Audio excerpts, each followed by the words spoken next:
آپ کے سارے جوابوں کے ساتھ میں کچھ سوال لے کر آؤں گا اگلی باری کو. ٹھیک ہے, میں صرف آج سوال آپ کا جواب لینے آیا تھا. میرے سوال تو باقی ہے. یہ تو صرف جرنلی مسلمانوں کی باتیں تھی جو آپ سے میں نے شیئر کیا آج. ٹھیک ہے, ٹھیک ہے, بہت بہتر, شکریہ. جی سر, میرے سوالات یہ ہے کہ جو بچپن سے میں نے مسجدوں میں سنا تھا, مسجدوں میں ہی سوال کیا. واٹس ایپ چالو ہے تو مولاناؤں کے ساتھ واٹس ایپ پہ سوال کیا. اب یوٹیوب چالو ہے تو یوٹیوب پر آپ سے سوال کر رہا ہوں کہ سر یہ جو اسلام کے نام پر جو تبلیغ کی جا رہی ہے گلی گلی, اور جس سے عمل کرتے ہوئے مسلمان پریشان ہو رہے, اس تعلق سے آپ رہنمائی فرمائیں. بہت اچھا. کیا پریشان ہو رہے ہیں, مطلب وہ پریشانی بتائیے تاکہ میں اس کا علاج بتاؤں. ہاں, کچھ مدے ایسے ہیں جو بحث کا موضوع بنتے ہیں, اور کچھ تو ایسے ہیں پریشانی کا موضوع بن جاتے ہیں جو ہمارے بچپن میں نہیں تھا. ہمارے بچپن میں کچھ گروپس ہوا کرتے تھے جن کے عمل کو اگر ہم بات چیت میں لاؤ تو کہتے تھے کہ ہاں وہ شیعہ لوگ ہیں, وہ ہمارے نہیں ہیں. لیکن جب دیوبندی لوگ ہی جب بات کرتے ہیں تو کچھ کہتے ہیں کہ یہ صحیح ہے اور کچھ کہتے ہیں صحیح نہیں ہے. تو آپ جیسے لوگ ہی ان کی رہنمائی کر سکتے. میں مسلم ایریے میں رہا ہوں اور میں وہی پریشانی آپ کے سامنے دہرا رہا ہوں کہ جیسا کہ اسٹارٹ کرتے ہیں ٹوپی سے ہی. آپ کے سر میں ٹوپی ہے تو کیا یہ فرضیت میں داخل ہے نماز کے لیے ٹوپی پہننا؟ نہیں, فرض نہیں. تھینک یو سو مچ سر. ایسی ہی میرے پاس ایسے سوال ہے کہ آپ شارٹ میں بھی جواب دے کر بتا سکتے ہیں, اور کسی کو ریفرنس چاہیے تو وہ آپ سے رجوع ہوگا. بالکل کہ ٹوپی پہننا فرض نہیں ہے لیکن مستحب ہے, اچھی چیز ہے, سر کا تاج ہے, آپ پہن سکتے ہیں, لیکن پہننے کے لیے جھگڑا نہیں کر سکتے. یہی بات ہے نا؟ بالکل صحیح. جی, اسی طرح سے نماز کی 14 شرطیں ہیں, 7 اندر کی 7 باہر کی, جس میں زمین کا پاک ہونا بھی ضروری ہے. تو سر میرا سوال یہ ہے, کیا روڈ جو گندی ہے اس پر نماز پڑھ سکتے ہیں؟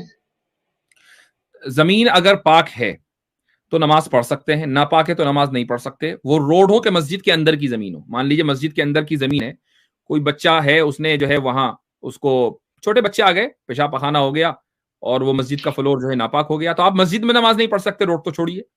تو اگر روڈ جی, ناپاک ہے تو وہاں پر بھی نماز نہیں پڑھ سکتے, یہ تو شرط ہے. یہ بھارتی روڈ ہے, اکثر روڈوں پر ڈینس کا پانی بہتا ہے اور جنگلی جانور بھی یہاں پر گھومتے ہیں. اگر روڈ ناپاک ہے تو نماز کی شرط نہیں پوری ہوتی, اس لیے نماز نہیں ہوگی اگر روڈ ناپاک ہے تو. تھینک یو سو مچ سر. مجھے یہی آپ سے گائیڈنس کی ضرورت ہے, کیونکہ بہت سے لوگ یہاں پر جب میں نے روکا کہ یہاں نماز نہیں ہوگی تو انہوں نے کہا کہ آپ بڑے ہیں یہ مفتی صاحب بڑے. تو میں نے بولا مفتی صاحب بڑے, میں نکل گیا. اس لیے میں آپ کے سامنے رکھ رہا ہوں یہ باتیں. یہ روڈ پاک ہو. جی نہیں, اس لیے تو کہہ رہا ہوں کہ میں نے ڈینس کا پانی وہاں بہتے دیکھا, تب تو میں کہہ رہا ہوں کہ یہ زمین ناپاک ہے. ٹھیک ہے, اگر روڈ ناپاک ہے, روڈ کیا, میں تو کہتا ہوں مسجد کا فلور اگر ناپاک ہے تو نماز نہیں ہوگی. جی, تھینک یو سو مچ سر. نماز جو روڈ گندی ہے وہاں پر نماز نہیں ہوتی ہے, یہ آپ نے کہہ دیا. اسی طرح اب میں آپ سے کہتا ہوں کہ اگر کوئی نان مسلم ہے, بھارت کا رہنے والا ہے, اور کسی مولوی سے سن کر اسلام قبول کرتا ہے, اس کا نام پرکاش ہو یا آکاش ہو, تو کیا اس کا نام بدلنا فرضیت میں ہے, ضروری ہے؟ نہیں, میں تو بہت سارے ایسے نان مسلمس کو, یعنی ایسے نو مسلمس کو, یعنی جنہوں نے اسلام قبول کیا ہے, جانتا ہوں کہ جنہوں نے اپنا نام چینج نہیں کیا ہے. ہم ان کو ان کا پرانے نام سے ہی بلاتے ہیں. اور صرف ہندو کی بات نہیں ہے, بہت سے جو امریکنز ہیں یہاں پر, گورے ہیں, انہوں نے اسلام قبول کیا, اپنا پرانا نام رکھا. تو ایسا کوئی ضروری نہیں ہے. ہاں, اگر نام کے اندر مان لیجئے کوئی ایسی چیز ہو کہ جس سے جو اسلام کے عقیدے کے خلاف ہے, شرک کی بو آتی ہے. اس کی ایک مثال لے دیتا ہوں. ایک صحابی نے اسلام قبول کیا رسول اللہ صلی اللہ علیہ وسلم کے زمانے میں, اور ان کا نام عبد الشمس تھا, ایک کا نام عبد العزا, یعنی عزا یا سورج کا غلام, اس کی بندگی کرنے والا. تو آپ صلی اللہ علیہ وسلم نے ان کا نام چینج کر دیا. تو اس طرح کا اگر ہے, لیکن اب پرکاش ہے, آکاش ہے, اس میں کوئی مسئلہ نہیں ہے. اگر کوئی آدمی اپنا نام نہیں چینج کرتا, کوئی حرج نہیں ہے. جی, اسی طرح سے اگر کوئی بھارتی اسلام قبول کرتا ہے اچھی عمر میں, اور میرے سامنے ہوئے حالات بتا رہا ہوں مفتی صاحب میں, تو کیا اس کو ختنہ کرنا فرض ہے؟ نہیں فرض ہے.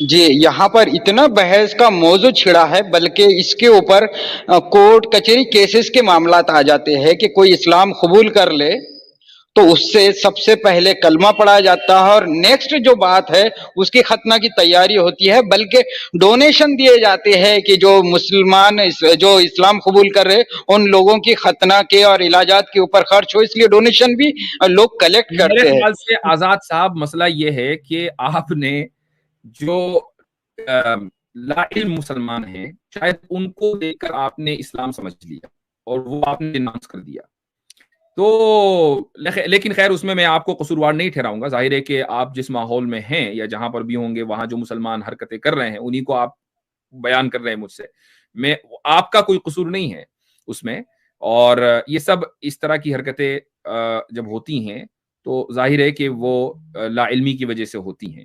آپ نے مجھ سے جی کانٹیکٹ کیا، آپ اگر میرے علاوہ کسی بھی اور مفتی سے مولانا سے کانٹیکٹ کرتے تو میں یہ سمجھتا ہوں کہ اگر وہ اچھے عالم دین ہیں، میں اپنے آپ کو عالم دین نہیں کہہ رہا ہوں، لیکن اگر وہ اچھے عالم دین ہوں تو وہ آپ کو وہی جواب دیں گے جو دراصل اسلام میں ہے۔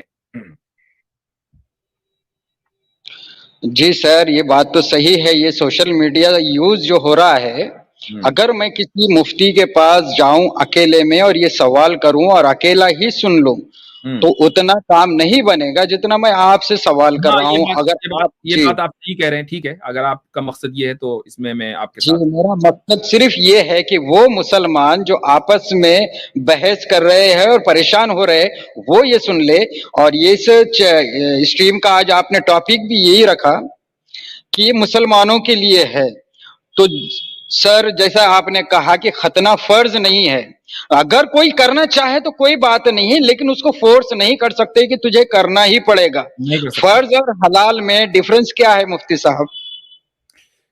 فرض اور حلال میں، جی ہاں، حلال یعنی کوئی چیز اگر حلال ہے تو اس کا بہت سی چیزیں، کھانا حلال ہے مثلا، تو ضروری نہیں کہ آپ اس حلال کو کھائیں، دل چاہ رہا ہے تو کھائیں، نہیں چاہ رہا تو نہ کھائیں۔ اس کو ہم آسان الفاظ میں، یا بلکہ ٹیکنیکل، آسان تو نہیں کہوں گا، ٹیکنیکل الفاظ میں ہم اس کو مباح بول لیتے ہیں۔ مباح کا مطلب ہے کسی چیز کی اجازت ہونا، تو جس چیز کی اجازت ہو اس کا کرنا ضروری نہیں ہے، آپ کریں تو ٹھیک، نہ کریں تو کوئی حرج نہیں ہے۔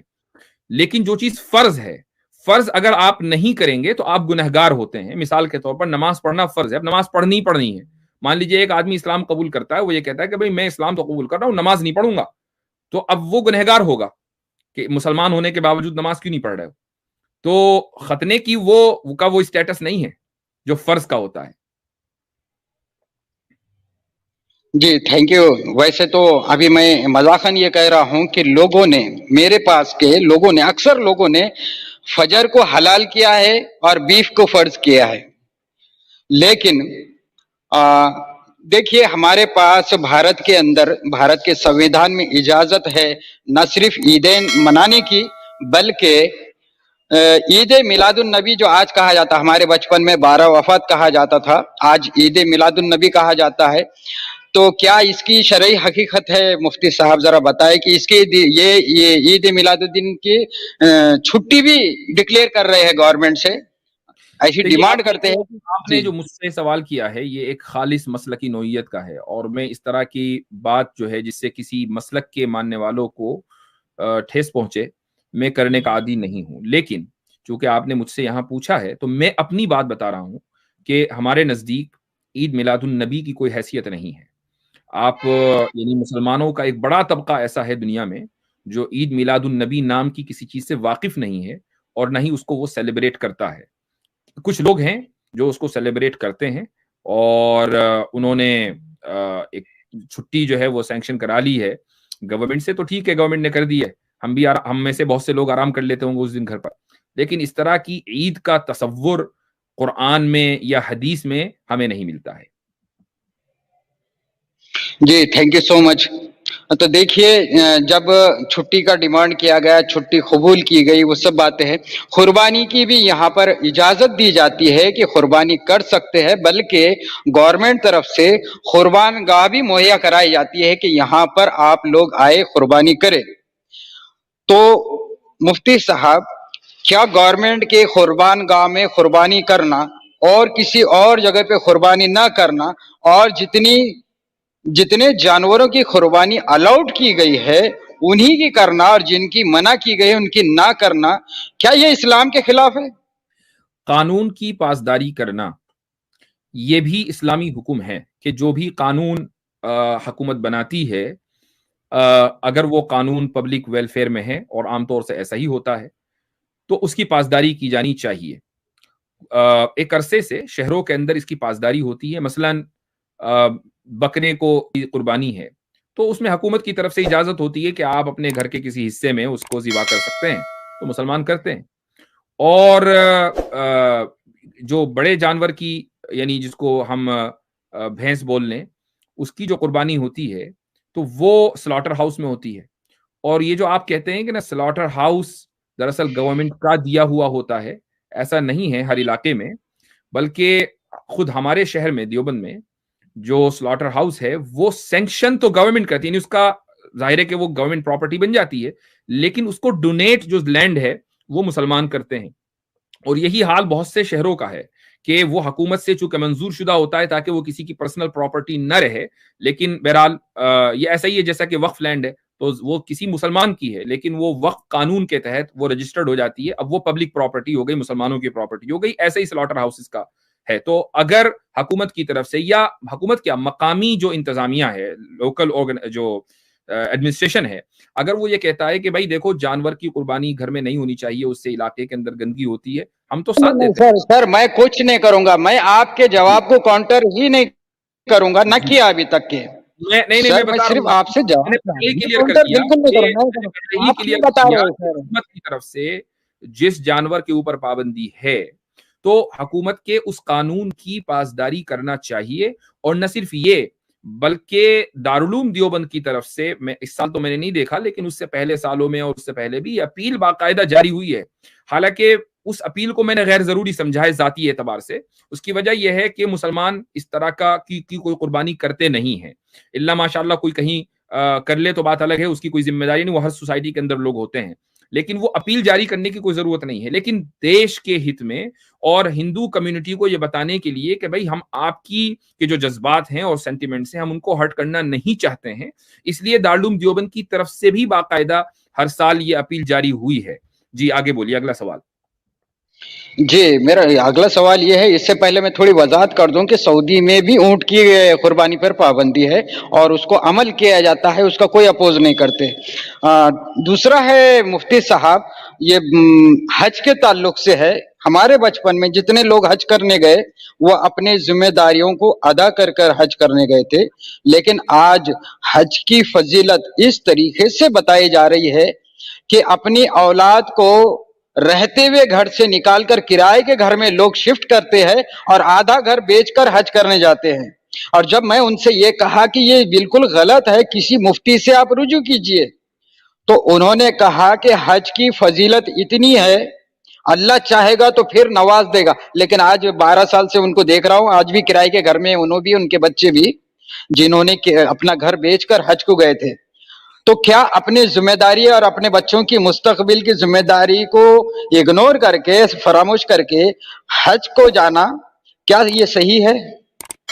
اسلام میں جو حج کی شرائط ہیں اس میں پہلی شرط یہ ہے کہ آپ کی صحت اچھی ہو۔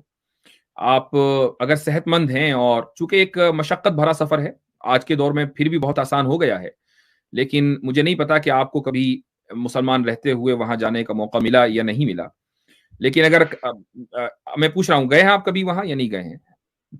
کہاں پر؟ یعنی سعودی عرب حج کے لیے کبھی جانا ہوا آپ کا، عمرے کے لیے مسلمان رہتے ہوئے؟ کبھی نہیں، ٹھیک ہے۔ تو یہ میں نے اس لیے پوچھا چونکہ مشقت کا آپ کو اسی وقت اندازہ ہوگا جب آپ خود جائیں گے۔ تو ایک معذور آدمی یا جس کی صحت ٹھیک نہیں ہے، اس کے لیے یہ سفر، چاہے آپ اس کو فرسٹ کلاس کا ٹکٹ کیوں نہ کرا دیں، لیکن یہ ایک مشکل بھرا سفر ہوتا ہے۔ تو اس لیے پہلی شرط تو صحت ہے، اور دوسری شرط یہ ہے کہ اس کے پاس اتنا پیسہ ہو کہ وہ حج کے مکمل اخراجات برداشت کر سکے، اور اگر وہ اپنی فیملی کو پیچھے چھوڑ کر جا رہا ہے، اپنے ڈیپینڈنٹس کو، تو ڈیپینڈنٹس کا مکمل خرچہ وہ دے کر جائے۔ اس کے بعد اگر وہ حج کرنے کے لیے جانا چاہتا ہے تو وہ چلا جائے۔ اکثر جو آئیڈیل سچویشن مسلمانوں میں ہوتی ہے وہ یہ ہوتی ہے کہ مان لیں ماں باپ بوڑھے ہو گئے اور ان کے بچے اپنے پیروں پر کھڑے ہو گئے ہیں، ان کی اپنی ملازمتیں ہیں، جابز ہیں، وہ اپنے آپ کو یعنی اسٹیبلش کر سکتے ہیں. اب مثلاً کوئی جدی زمین چلی آ رہی ہے، باپ داداؤں کی کوئی زمین ہے، تو اب ان بوڑھے ماں باپ نے سوچا کہ بھئی یہ ایک زمین کا ٹکڑا ہے، ہم نے کبھی حج نہیں کیا، ہم اپنے اولاد کے فرض سے فارغ ہو چکے ہیں، وہ اسٹیبلش ہو چکے ہیں، اب ہم اس زمین کو یا اس مکان کو بیچ کر ہم حج کرنے چلے جائیں، ہماری عمر کتنی باقی بچی ہے، جب واپس آئیں گے تو اپنے کسی اولاد کے یہاں رہ جائیں گے. تو ایک آئیڈیل سچویشن ہے، اس میں کوئی حرج نہیں ہے، اور ایسا بہت سے لوگ کرتے ہیں. جی، بیٹیوں کو بھی خالی کرانے کے میرے سامنے ہے کہ بیٹی رہتی اسے بھی خالی کیا گیا حج کے نام پر، بیٹوں کو بھی خالی کیا گیا اور بیچ کر حج گئے، عمرہ گئے. خیر، آپ کا جواب میں ایز اٹ از رکھتا ہوں. جی، آخر کے 2 سوال میرے پاس ہے آج کے. جی اس میں ہے مفتی صاحب کہ بازار کے آداب، کہ جب ہم کسی حدیث کسی آیت کو کوٹ کرتے ہیں کریٹیسائز کرنے کے لیے، تو بے شک سارے لوگ کھڑے ہو جاتے ہیں کہ آپ ایسا کیوں کر رہے ہیں، لیکن ہم ایز اٹ از وہی آیت وہی حدیث انہیں پیش کرتے ہیں تو وہ ماننے سے کیوں انکار کرتے ہیں. اور اس پہ محنت آپ جیسے لوگ، میں نے کئی مولویوں سے التجا کی کہ یہ حدیث یہ آیت ان تک پہنچا دے، کہ مسلم بازاروں میں جو روڈ جام کر کے اپنی دکانیں لگاتے ہیں، تو بازار کے آداب میں سے کون سی ایسی چیز ہے جو اس پریشانی سے ہمیں روک سکتی ہے. آج جتنے بھی ہمارے بھارت میں مسلم بازار مارکیٹ ملیں گے، اکثریت مسلم کی ہے جو راستہ روک کر اپنی دکان لگاتے ہیں. اس کے کئی فوٹیج میں نکال چکا ہوں الگ الگ سٹیز کے، کہ یہ اجتماعی عمل ہوتا ہے. اگر کوئی ایک آدمی کر رہا ہو تو وہ انفرادی عمل ہے، لیکن بہت سارے لوگ ایک جیسا عمل کر رہے ہیں. آپ نے کس کا فوٹو لگاتے ہیں؟ اجتماعی عمل کس چیز کا؟ دوبارہ بتائیے. اگر کوئی آدمی کچھ عمل کرتا ہے تو وہ انفرادی عمل ہو جائے گا، لیکن وہی عمل بہت سارے لوگ کر رہے ہیں تو وہ اجتماعی عمل ہو جائے گا نا سر. ٹھیک ہے ٹھیک ہے. تو بازار میں 50 فٹ کا 60 فٹ کا روڈ ہوتا ہے، لیکن راہ گزر کے لیے مشکل سے 7 سے 8 فٹ روڈ رہتا. باقی دکانیں جو گاڑے کہتے ہیں ہتھ گاڑے بنڈی لگا دیتے ہیں، روڈ جام کر کے اپنا مال سیل کرتے ہیں. تو کیا وہ جائز ہے؟ میرے بھائی، یہ مسئلہ تو مسلمان کا نہیں ہے، یہ مسئلہ تو ہر تھرڈ ورلڈ کنٹری کا ہے. یعنی آپ چاہے کسی بھی تھرڈ ورلڈ کنٹری میں چلے جائیں، جو ڈیولپنگ، تھرڈ ورلڈ کے بجائے ڈیولپنگ نیشنز کہہ لیجیے آپ، تو یہ وہاں کا مسئلہ ہے، یہ ہر کمیونٹی کا مسئلہ ہے. آپ کو اس میں مسلمان بھی ملیں گے، ہندو بھی ملیں گے. آپ جب بازار میں نکلیں گے تو یہ ہر جگہ آپ کو صورتحال ملے گی کہ روڈوں کے اوپر چلنا مشکل ہے. اور یہ مسئلہ لا اینڈ آرڈر کا ہے، نہ کہ کسی مذہب کا. لا اینڈ آرڈر اگر سخت ہو جائے، مان لیجئے لا یہ ہے کہ بھئی آپ اتنے فٹ اپنا دکان جو ہے آگے نہیں کر سکتے یا سامان باہر نہیں، بالکل آپ ویلکم، موسٹ ویلکم. جی، آپ کے سارے جوابوں کے ساتھ میں کچھ سوال لے کر آؤں گا اگلی باری کو. ٹھیک ہے. میں صرف آج آپ کا جواب لینے آیا تھا، میرے سوال تو باقی ہے. یہ تو صرف جرنلی مسلمانوں کی باتیں تھی جو آپ سے میں نے شیئر کیا آج. ٹھیک ہے ٹھیک ہے، بہت بہتر، شکریہ. السلام علیکم دوستو، ویڈیو اچھا لگا ہو تو لائک اور شیئر ضرور کیجیے اور چینل کو سبسکرائب کر کے ضرور جائیے. ٹھیک ہے دوستو، میں ملتا ہوں آپ سے اگلے ویڈیو میں. اللہ حافظ.